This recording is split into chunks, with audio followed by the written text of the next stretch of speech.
생성형 AI, 특히나 챗 GPT가 전 이런 표현을 많이 하거든요. 빅데이터나 여러 가지 AI 기술의 일종의 활용 점정을 찍었다. 근데 챗 GPT의 제일 좋은 점, 그냥 치면 나오잖아요. 엔비디아의 젠슨 왕이 이런 얘기를 했지만 지금은 AI의 아이폰 모먼트다라는 얘기를 한 거죠.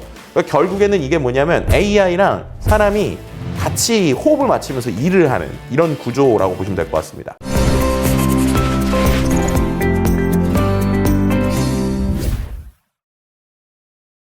네, 자이언트TV 홍성용 기자입니다. 오늘은 김덕진 IT 커뮤니케이션 연구소 소장님을 모시고 AI 얘기를 나눠보겠습니다. 인공지능, 요즘에 뭐 챗 GPT라든지 뭐 구글 바드라든지 네이버 클로바라든지 뭐 여러 가지 AI 툴이 나오는데 이게 무슨 이야기인지 잘 모르시는 분들 많습니다.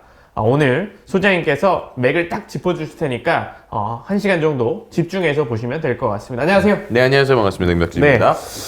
AI 혁명이라는 얘기를 합니다. 네. 혁명. 이제 뭐 지난해부터 뭐 AI라는 얘기를 사실 이 구독자님들도 뭐 이골이 나게 들으셨을 텐데 진짜로 일상에 확 들어온 느낌이 들어요. 어떻게 보세요? 네, 뭐 말씀하신 것처럼 이게 생성형 AI, 특히나 챗 GPT가 전 이런 표현을 많이 하거든요. 빅데이터나 여러 가지 AI 기술의 일종의 활용 점정을 찍었다라고 말씀을 드릴 수 있을 것 같아요. 이게 어떤 말이냐면 원래 우리가 AI 하면 되게 어려운 것 같이 보였어요. 그리고 AI가 뭐가 많이 있다는데 내가 써보기는 어려운 것 같고 와닿진 않는다 라는 게 일반적이었거든요.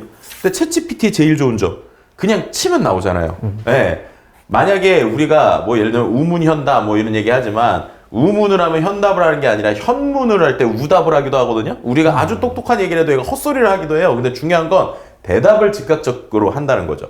그게 주는 게 되게 놀라운 것 같아요. 얘가 제가 뭐 장난을 치든 뭘 하든 전문적인 얘기를 해도 바로바로 대답을 하고 그 대답들을 컨트롤할 수 있고 이 안에서 우리가 조금만 이걸 잘 다듬으면 얘를 갖고 이렇게 놀라운 답변도 얻을 수 있네? 라는 것들을 우리가 보다 보니까 AI가 뭔가 멀리 있거나 되게 뭔가 추상적인 게 아니라 당장 와 있구나. 그냥 우리가 그냥 치면 얘기하고 대답하니까 정말 영화에서 보던 그 자비스 같은 녀석이 정말 우리에게 있는구나 라는 걸 느끼시는 것 같고요. 그리고 이게 요즘에는 글자를 치는 것뿐만 아니라 음성으로도 뭔가 이제 컨트롤이 되기 시작하고 또 그 안에서 우리가 글자만 치는 걸로 뭐 그림도 나오고 영상도 나오고 또 그 안에서 여러 가지 앱들까지도 연결이 되다 보니까 이게 AI구나, 이게 AI구나, 이런 걸 많이 느끼는 것 같고요.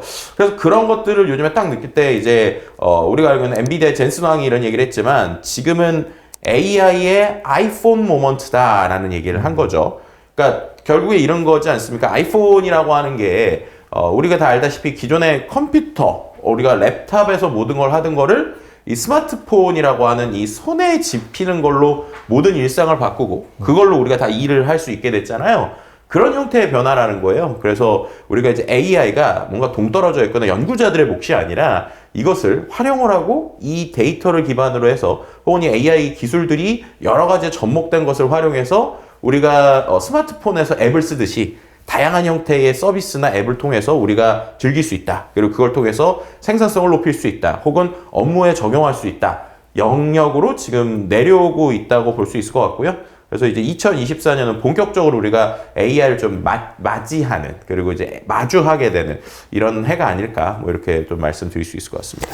네, 그 말씀 주신 대로 아이폰 모먼트, 이제 뭐 스마트폰을 쓰지 않았던 이전 시대로 갈 수 없는 것처럼 그쵸. 이제 뭐 챗GPT나 구글 바드 없는 세상으로 돌아가기는 어려워진 것 같은데 사실 AI라는 얘기가 이제 그 옛날에 2016년에 알파고 때부터 그쵸. 나온 얘기인데 이번에 이 챗GPT나 구글 바드가 나온 다음에 뭐 언론에서도 이것저것 떠들지만 정말로 내 일상이 어떻게 변했는지를 좀 궁금해하는 분들이 많거든요. 네. 뭐가 어떻게 좀 변했습니까? 가장 쉽게 설명드리면 나만의 비서가 생겼다라고 설명을 드리는 게 좋은 것 같아요. 근데 비서인데 완벽하진 않고 약간 좀 인턴 혹은 신입사원 느낌의 비서다라는 거죠. 근데 얘를 어떻게 컨트롤하는지에 따라서 능력은 엄청 좋은 친구거든요. 그래서 그 능력을 우리가 마음대로 움직일 수 있다라는 거죠. 뭐 예를 들면은 비서라고 하니까 뭐 요즘에 이제 이런 것들에 대해서 간단하게 뭐 지금 있는 뭐 CES에서 나온 기술이나 아니면 여러 가지 시나리오를 갖고 얘기를 드리면 예를 들면 아침에 일어나서 오늘 나 일정 어떻게 돼? 라고 물어보면 스마트폰뿐만 아니라 예를 들면 삼성전자의 볼리 같은 이런 로봇 공이 와가지고 저희 집, 제 방에서 스크린 이렇게 프로젝터를 띄워주는 거예요. 그래서 그 안에서 오늘 일정이 이렇게 됩니다. 근데 이거 빼먹으시면 안 돼요. 라는 얘기를 대화로 해주는 거죠. 그러니까 우리가 보통 스마트폰에 일정하면 그냥 스마트폰 일정은 캘린더에 있는 걸로 끝이잖아요. 근데 거기에서 뭐가 중요한지 아니면 이런 것들을 빼먹으면 안 될 건지 이런 것들을 제가 사전으로 세팅을 해놓으면 얘가 대화를 해주는 거예요. 예를 들면 이번에도 이제 CES에서 그 삼성의 이제 시연을 보면 이제 이분이 갑자기 와이프의 와이프와의 와이프의 생일을 까먹은 거예요. 아유. 그래가지고 와이프의 생일을 까먹으면 큰일 나잖아요. 그래서 이 볼리가 갑자기 삐릿하면서 오늘 와이프 생일인데 이거 빨리 챙기셔야 됩니다. 이렇게 얘기를 해요. 그럼 그 상태에서 그럼 꽃을 주문해줘 라고 얘기를 하는 거예요. 이게 이제 다른 거죠. 그러니까 기존에 우리가 쇼핑몰 그게 아니라 여기에 있는 로봇, 거기에 이제 생성형 AI가 탑재되어 있는 거죠. 이게 이제 꼭 스마트폰일 필요도 없고 로봇의 형태도 되고 뭐 여러 가지 디바이스는 상관이 없을 텐데 이제 얘한테 그냥 꽃을 주문해줘 라고 하면은 얘가 알아서 내가 가는 꽃집에 혹은 내가 원래 시키던 어떤 금액대를 주문을 넣어주는 거죠. 그리고 그 안에서 이제 가서 받아오면 되는 구조니까 이런 게 이제 AI가 비서의 역할을 해준다라고 하는 아주 기본적인 일상이다라고 이제 말씀드릴 수 있을 것 같고요. 그리고 이제 만약에 또 거기서 같이 나오는 게 그럼 이제 요리를 하거나 음식을 할 때 AI가 냉장고 안에 있는 여러 가지의 음식에 대해서 이제 바로 체크를 해주는 거죠. 그리고 그걸 갖고 그러면 요런 음식을 한번 만들어 보시면 어때요? 라고 제안을 하는 거예요. 그래서 그걸 갖고 음식을 만들어서 먹는데 또 만드는 조리 과정이 나오잖아요. 그럼 조리 과정은 이제 예를 들면은 우리가 이제 식탁에 이제 우리가 이제 요리를 하는 여기에 이제 키친에 가면은 그 안에서 아까처럼 그 볼리가 이 음식을 추천했잖아요. 그럼 이 음식을 만드는 방법에 대한 영상을 바로 띄워주는 거예요. 그럼 그걸 보면서 이제 음식을 만들고 그 다음에 이제 차에 탔습니다. 예를 들면 밥을 먹고 이제 차에 탔어요. 차에 타서 가는데 차 앞에 우리가 예를 들면 지금 자동차를 타는데 온도가 너무 높아요. 그러면 예를 들어서 우리가 에어컨을 틀어줘 라고 이제 직접적으로 얘기를 하거나 아니면 온도를 몇 도로 맞춰줘 해야지 되는 차도 있고 안 되는 차도 있잖아요. 근데 또 얘가 말을 되게 못 알아먹잖아요. 그래가지고 음성인식 쓰시다가 답답해 내가 하고 말지 이런 분들 많은데 이번에 이 챗GPT가 적용된 자동차들의 모습을 좀 CES에서 봤거든요. 되게 심플한 거예요. 차를 탔어요. 그럼 더워. 끝. 무슨 말인지 아시겠죠? 그러면 얘가 더우시군요. 그럼 제가 온도를 이렇게 맞춰드리고 편하게 해드리겠습니다. 라고 하는 요소들이 일상에 들어오고 있다는 겁니다. 자, 그렇게 해가지고 실제로 제가 예를 들면 차를 타고 어떤 사무실에 이동하거나 하면 이제 사무실에서 일을 할 때도 AI가 도와주는 건데 예를 들면 지금 마이크로소프트의 코파일럿 같은 경우가 기능이 아직까지 완전치는 않지만 활성화되면 우리가 만약 엑셀을 본다. 그럼 엑셀에 들어가서 우리가 엑셀 데이터 분석을 한다 그러면은 여러 가지 메뉴를 쓰거나 VLOOKUP을 하거나 여러 가지 함수를 알거나 그래야 되잖아요. 근데 그게 아니라 이제 이렇게 되는 거예요. 엑셀에서 매출표 하나 올려놓고 야, 너 분석해봐 라고 옆에다가 문장을 쓰는 거예요. 그러면은 어느 정도 엑셀을 잘하는 사람처럼 분석을 해주기도 하고 분석을 한 다음에 그 다음에 우리가 비서 같다는 게 뭐냐면 그 분석 내용을 보고 그 분석 내용이 숫자만 있는 게 아니라 의미적으로 좀 해석을 하거든요. 그럼 만약에 우리가 저 상품을 다음 분기에 조금 더 판다면 우리의 매출 상태가 어떨 것 같아? 한번 예측해봐 라는 거를 우리가 그냥 글자 치는 거예요. 혹은 이제 말로 바뀌겠죠. 그렇게 되면 그거에 의거해서 얘가 저 대신 분석을 해주는 겁니다. 그럼 이제 사람의 역할은 뭐냐? 사람이 이제 거기에서 지시를 내리는 역할을 하는 건 거예요. 쉽게 말하면 우리가 예를 들면 영상 편집을 한다고 쳐도 영상을 직접 컨트롤하는 사람이 있고 그 옆에서 프로듀서의 역할을 하는 사람이 있잖아요. 그래서 프로듀서들이 야 요거 편집 좀 해봐. 그러면 손 빠른 친구들이 옆에서 막 작업을 도와주잖아요. 그 손 빠른 친구가 작업을 도와주는 게 어떻게 보면 업무에서 실제로 AI가 해주는 역할이다라고 보시면 될 것 같습니다. 그렇게 되니까 예를 들면은 제가 기획에 대한 거를 써달라고 할 때도 기획 문서를 만들 때도 예전에 우리가 처음부터 끝까지 내용을 다 쳐가지고 만들었다고 치면 그게 아니라 이러이러한 형태로 기획을 하려고 하는데 네가 초안 좀 만들어봐. 그럼 얘가 이제 초안을 뚝딱 만들어요. 근데 초안을 만들었을 때 이제 거기서 이제 사람의 능력이 차이가 나는 거죠. 어떤 사람은 그 초안을 보고 그냥 내용이 뭔지 모르니까 그냥 넘기는 이쪽은 이제 이 분야의 전문 분야가 아니시겠죠.